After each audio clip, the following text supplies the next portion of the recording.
Marketing et entrepreneuriat, un podcast proposé par Into the Minds, agence marketing à Paris et Bruxelles. Comment les DNVB changent-elles le paysage entrepreneurial ? Pierre-Nicolas Schwab, directeur d'Into the Minds, reçoit Sébastien Tortu, auteur de l'ouvrage de référence sur les DNVB, ces entreprises qui mêlent digitalisation et intégration verticale. Bonjour à tous et bienvenue dans ce nouveau podcast. Aujourd'hui, je reçois Sébastien Tortu, c'est l'auteur d'un livre déjà à succès, DNVB, le renouveau du commerce. Bonjour Sébastien. Bonjour Pierre-Nicolas. Merci de nous accorder ces quelques minutes pour ce podcast d'Into the Minds. Alors commençons par le commencement, peut-être qu'il est nécessaire de rappeler ce qu'est une DNVB. Alors c'est assez difficile en fait de donner une définition stricte de la DNVB parce qu'en fait elle évolue vraiment avec le temps. Le mot DNVB il est apparu en 2015 par Andy Dunn, le fondateur de Bonobo, qui a créé ce concept. En fait à la base c'était pour plaire à ses investisseurs et pour démocratiser son modèle à lui, qui était du coup une marque née sur le web et qui tentait de verticaliser le commerce. Donc Digital Native Vertical Brand, donc c'était vraiment ça. Donc c'était d'intégrer l'ensemble de la chaîne, de la conception à la fabrication et à la distribution de ces produits. Donc c'était vraiment ce côté d'internaliser et de faire tout soi-même. Donc c'était vraiment ces marques de produits-là. Mais en fait, on se rend compte que la définition, elle est un peu plus complète que ça.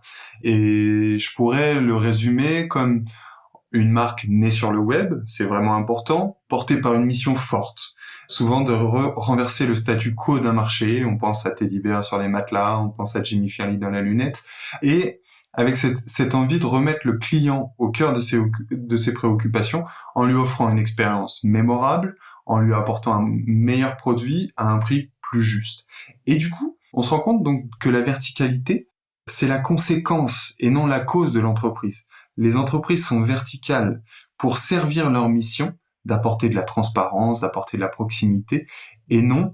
Et voilà, donc c'est vraiment ça. La verticalité, je pense qu'elle est là pour le client, aussi pour l'entreprise, mais avant tout pour le client et pour servir cette cause. Donc il y a cette verticalité qui est à la base de l'entreprise, à la base de la DNVB, mais en quoi est-ce qu'une DNVB se différencie des entreprises classiques qui utilisent déjà l'intégration verticale dans leur fonctionnement de tous les jours ? Alors, dans DNVB, il y a vertical, mais il y a digital et il y a brand. Et c'est deux mots qui sont très importants. C'est qu'aujourd'hui, être né sur le web ne nous assure pas d'être une DNVB. Mais, et c'est ce que j'aurais pu dire aussi en conclusion de la première question, c'est que avant tout, le DNVB, c'est un état d'esprit. C'est une façon de voir le business. C'est une façon de réinventer ce qui a toujours été fait. Et comme je le disais, c'est l'idée de renverser un statu quo, c'est de renverser un ordre établi sur un marché. Aujourd'hui, il y a plein d'entreprises qui sont intégrées verticalement, mais qui faisaient du business classique, avec des wholesalers, avec des revendeurs, etc. Toutes ces marques, quand elles se sont créées, elles se sont dit, on va supprimer les intermédiaires afin de nous permettre de quoi ? D'offrir un produit à un prix qui sera plus juste, plus équitable, et surtout on va pouvoir maîtriser l'ensemble de la chaîne. Encore une fois, la verticalité, c'est pas ce qui fait la marque, c'est pas ce qui fait ces marques-là. Par contre, c'est tout cet aspect digital, data friendly, communautaire, transparente, etc. qui font ces marques. Les marques de matelas, elles n'ont pas attendu Teddy Bear pour exister. Par contre, Teddy Bear, il arrivait avec une approche différente, avec un service différent. Ça n'avait jamais existé avant Teddy Bear, une livraison d'un matelas dans les 2 heures, avec une reprise au bout de 100 jours si le matelas vous convient pas. Le Teddy Bear a levé toutes les barrières à l'achat en offrant une expérience unique et mémorable. Et c'est avant tout ça qui fait la différence des DNVB. Alors, où se situe l'origine de ce business model et est-ce que certains pays en sont plus friands ? Donc, on a parlé beaucoup de la France, mais je suppose que les DNVB existent aussi dans d'autres pays.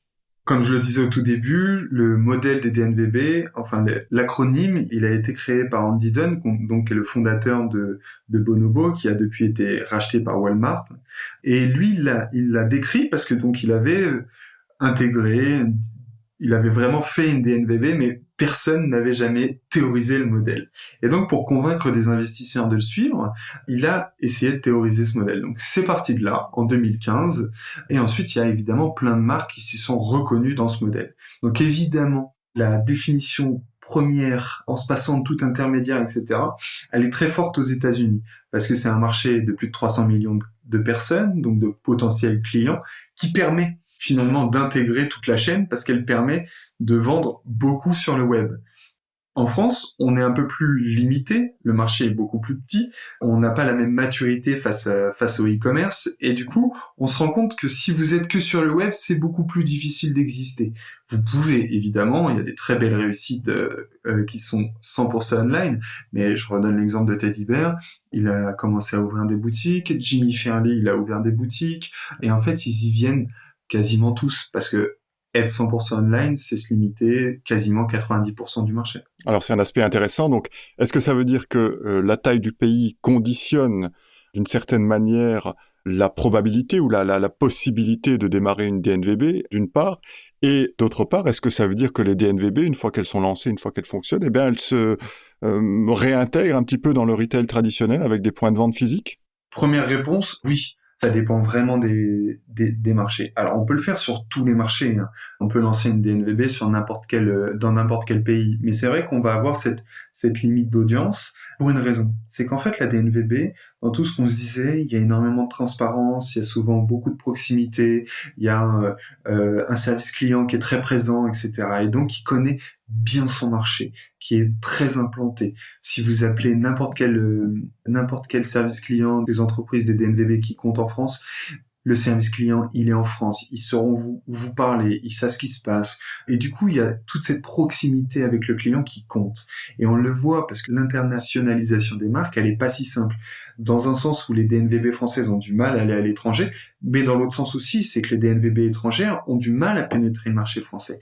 Il y en a très peu qui y arrivent. Et d'ailleurs, j'ai pas d'exemple particulier à vous donner en ce moment d'une marque étrangère qui cartonne en France, parce que il y a des vrais changements dans l'offre produit, dans la façon de s'adresser, et de faire du marketing.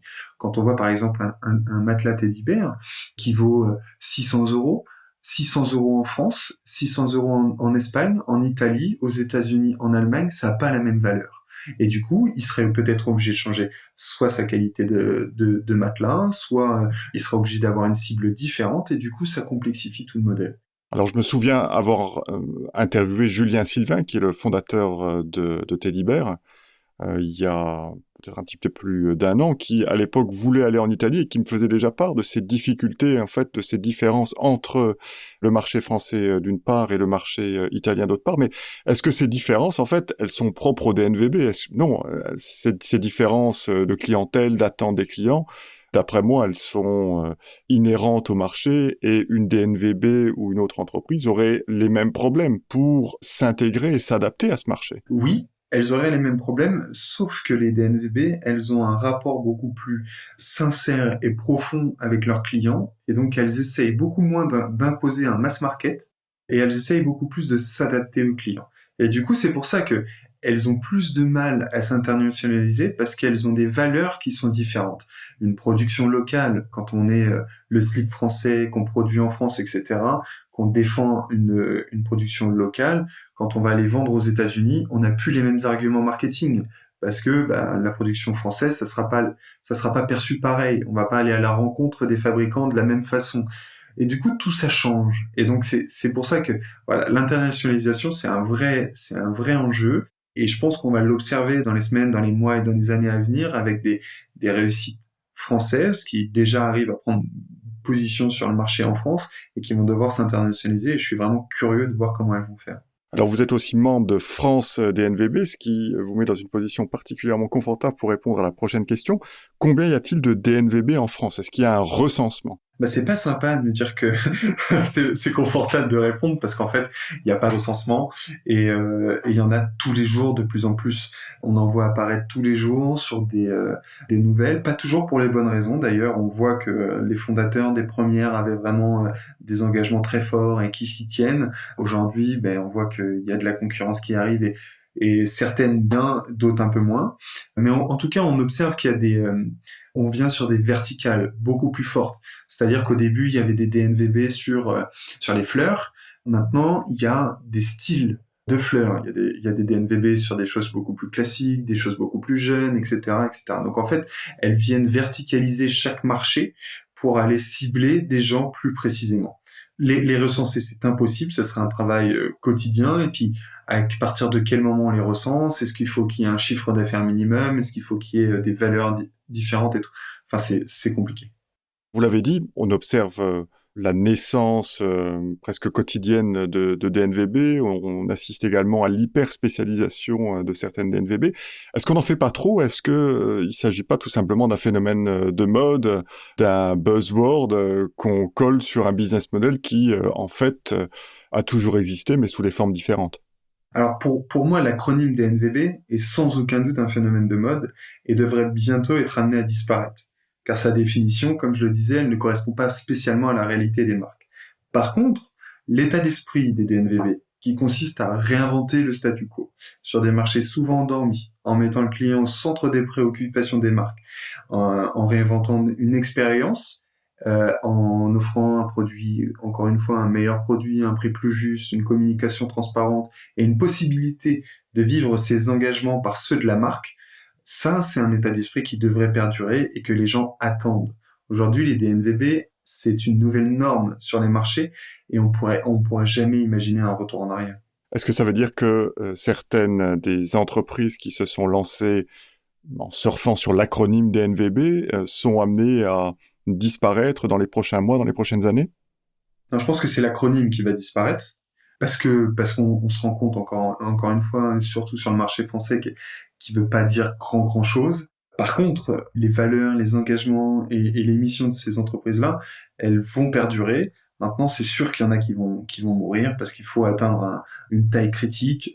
Aujourd'hui, on se rend compte que faire 3 millions d'euros, on voit, il y a des chiffres un peu comme ça qui le prouvent. Réussir à faire 3 millions d'euros aujourd'hui, c'est plus un exploit. C'est bien, mais ce n'est plus un exploit, et qu'en fait, il y a beaucoup de marques qui n'arrivent pas à passer la barre des 10-15, et qui là vont venir se faire concurrencer par des nouvelles, vont venir se faire concurrencer par peut-être des gens qui auront fait des levées de fonds plus importantes, et qui vont réussir à aller plus vite, et donc vous faire disparaître. Parce que c'est quand même que des marques récentes, donc elles ont des clients qui peuvent être fidèles, mais de façon... c'est une nouvelle relation entre guillemets, donc ils peuvent se changer et aller vers quelqu'un d'autre.